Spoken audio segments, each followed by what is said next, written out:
Sun Sport, l'invité sport de la rédaction.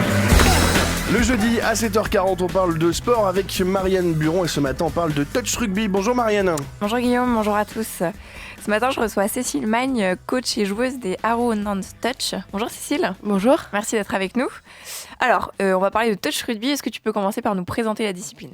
Alors le touch rugby, c'est un sport qui vient de l'hémisphère sud d'Australie, qui est issu du rugby à 13 et donc qui se joue à 6 contre 6 sur un terrain de 70 mètres de long, 50 mètres de large et qui a pour particularité on plaque pas nous au touch rugby en fait, on se touche.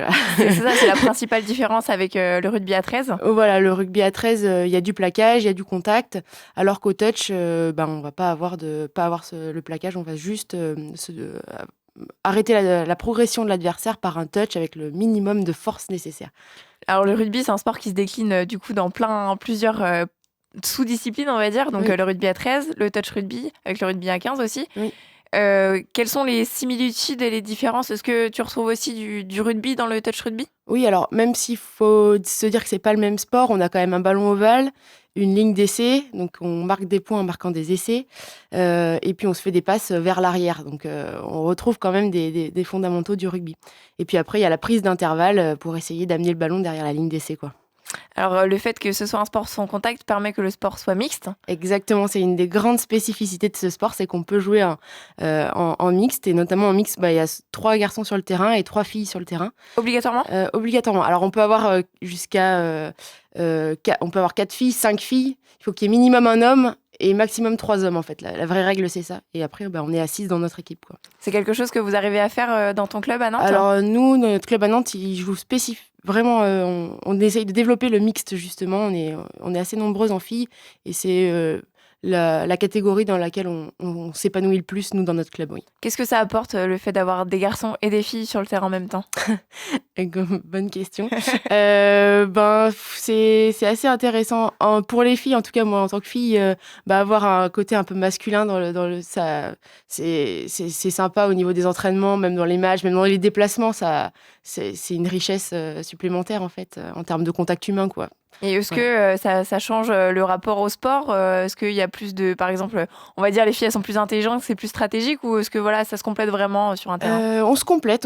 Il y a des filles qui vont être un peu plus stratégiques, plus techniques peut-être à des moments pour essayer de compenser le manque de physique par rapport aux hommes. Et puis les garçons qui vont nous apporter le côté vitesse, finition un peu. Voilà, donc c'est vraiment important d'être tous ensemble pour arriver à gagner des matchs, quoi. Est-ce que les joueurs et joueuses de touch rugby aujourd'hui arrivent du rugby où il y a du plaquage ?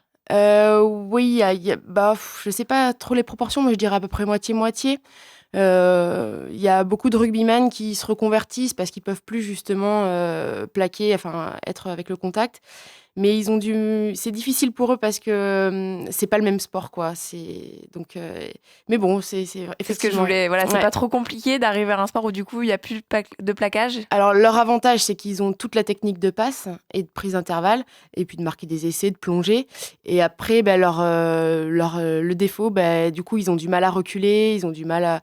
Mais bon, ils s'y font très très vite parce que la technique de passe fait que très rapidement ils arrivent à trouver leur place dans nos équipes, quoi. Alors le fait que ce soit aussi sans contact, ça doit apporter un aspect peut-être un peu plus stratégique à la discipline ? Oui, quelques stratégies, notamment au rugby, il y a beaucoup d'arrêts de jeu par justement on prend le contact pour après. Alors qu'au touch, il faut quand même essayer on a un nombre de touches limité pour arriver à marquer. Donc c'est au 6e touché, on perd le ballon. Et donc le but, c'est d'essayer de pas les consommer, ces touchés, et d'essayer de prendre justement plus d'intervalles pour essayer d'arriver dans leur but et marquer, quoi.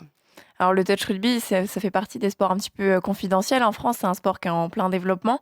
Alors comment ça s'organise ? Est-ce que vous avez un championnat, vous, à Nantes ? Alors, il y a un championnat régional, un régional mixte et un championnat régional homme. Il y a à peu près 5 équipes par championnat dans toute la région. On va autour de Rennes, on descend à La Rochelle et puis autour de Nantes. Vous avez quand même déjà il y a 2 clubs à Nantes ? Alors, il y a 2 clubs à Nantes. Il y a les Belettes qui sont à Saint-Herblain, qui font aussi du mixte, mais qui, eux, sont meilleurs en hommes pour l'instant. Et nous, les Arrows Nantes Touch, qui sont vraiment sur Nantes, où nous, on est plutôt en mixte, mais on fait aussi de l'homme. Enfin, Donc c'est bon signe pour le sport. Ça veut dire que déjà avoir 2 clubs à Nantes. oui, c'est bien. En plus, on se complète bien. On n'a pas la même approche du sport. Donc, c'est vraiment très intéressant d'avoir ces 2 clubs sur Nantes. Oui. Alors tu me disais tout à l'heure, le touch n'est pas encore reconnu comme sport. C'est pas trop compliqué du coup de faire un sport qui est pas reconnu comme sport? Ben, c'est simple, il n'y a pas d'argent. Donc, au moins, on part sur des bases connues. Donc, ben non, pas de reconnaissance au niveau international en tant que sport en tant que tel. Donc, du coup, ben, pas de reconnaissance avec la jeunesse et sport. Et du coup, ben, pas de subvention. C'est assez simple. Mais pourtant, il y a quand même des championnats, une équipe de France. Voilà, il y a des équipes de France. Alors, il y a différentes équipes de France. Il y a l'équipe de France déjà des moins de 15 ans en mixte, moins de 18 ans en mixte. Et après, il y a des catégories d'âge. Donc, il y a les hommes sans limite d'âge, les femmes sans limite d'âge, qu'on appelle Men's Open ou Women's Open. Il y a les Mixed Open, donc c'est une équipe de France mixte sans limite d'âge. Et après, il y a plus 30 ans, plus 40 ans, plus 30 ans en hommes et en femmes, plus 40 ans en hommes. Ah oui, En tout donc cas, ça, en France, ouais. ça Voilà. fait quand même beaucoup d'équipes. Beaucoup d'équipes. En fait, le but du touch, c'est qu'il y ait un maximum de gens qui puissent jouer. Hein, Ouais, donc c'est ça, on crée il y des catégories. On crée des catégories pour que tout le monde puisse s'épanouir et jouer. Hein, c'est Et alors, tu disais, c'est un sport qui vient d'Australie. Est-ce qu'en France, on arrive à quand même avoir un bon niveau? Alors, moi, je rentre d'Australie. J'étais en Australie le mois dernier. Donc, oui, on arrive à avoir un bon niveau. Mais par rapport à l'Australie, eux, ils sont... je sais même... J'ai perdu le nombre de licenciés, mais c'est impressionnant en termes de licenciés. Donc, voilà, chez eux, le sport a plus de 50 ans. Chez nous, à peine plus de 10 ans. Voilà, les différences, on peut les voir comme ça. Donc moi, j'ai eu la chance de participer à pas mal de choses en Australie le mois dernier. Effectivement, il y a du travail en France, mais en allant un peu voir là-bas ce qui se passe, on peut ramener des conseils et puis essayer de faire encore plus progresser notre sport ici, quoi. C'est important de passer par l'Australie pour aller chercher des choses pour améliorer le sport en France? Oui, je pense que c'est vraiment important. C'est eux qui l'ont construit, c'est eux qui ont une avance sur nous et qui peuvent nous ramener sur les bases. Notamment, ce que j'ai vu là-bas, c'est comment ils enseignaient le touch aux enfants. Nous, en France, on a très peu d'écoles de touch.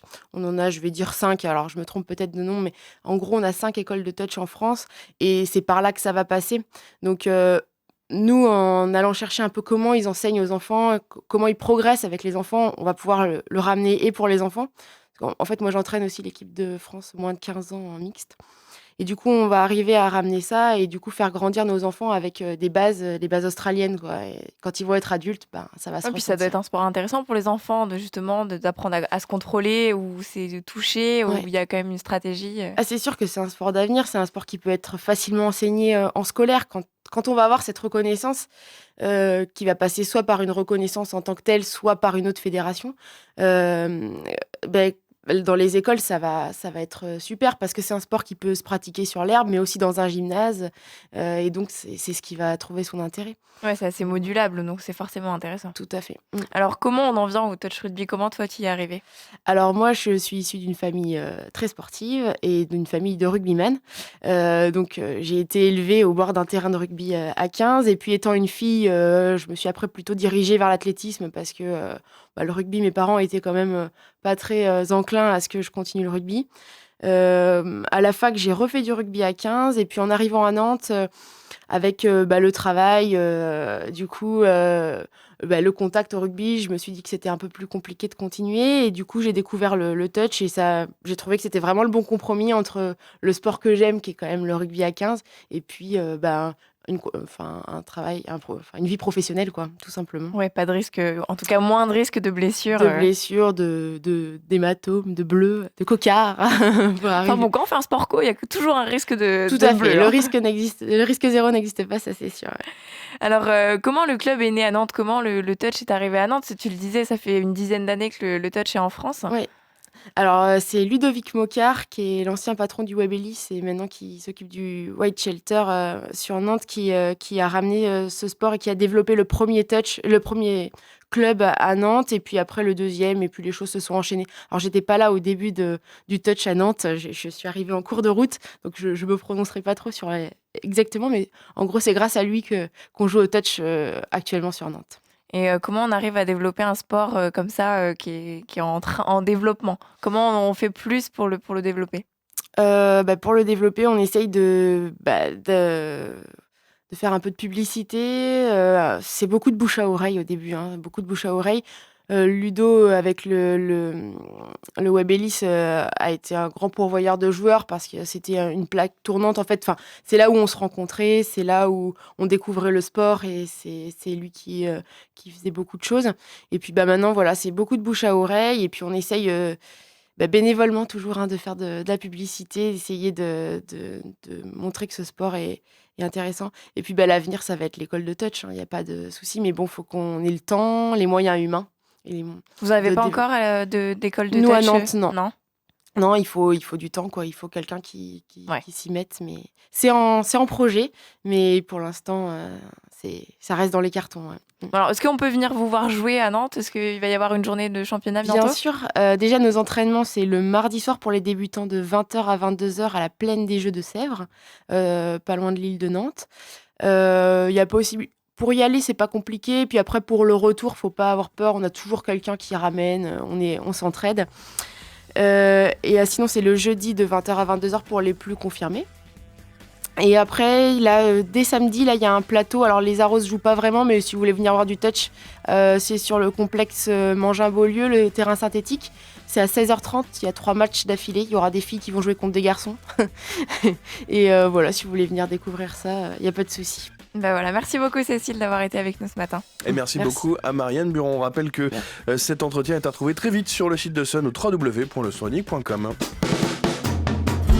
Bon réveil avec le 6-9 de Sun.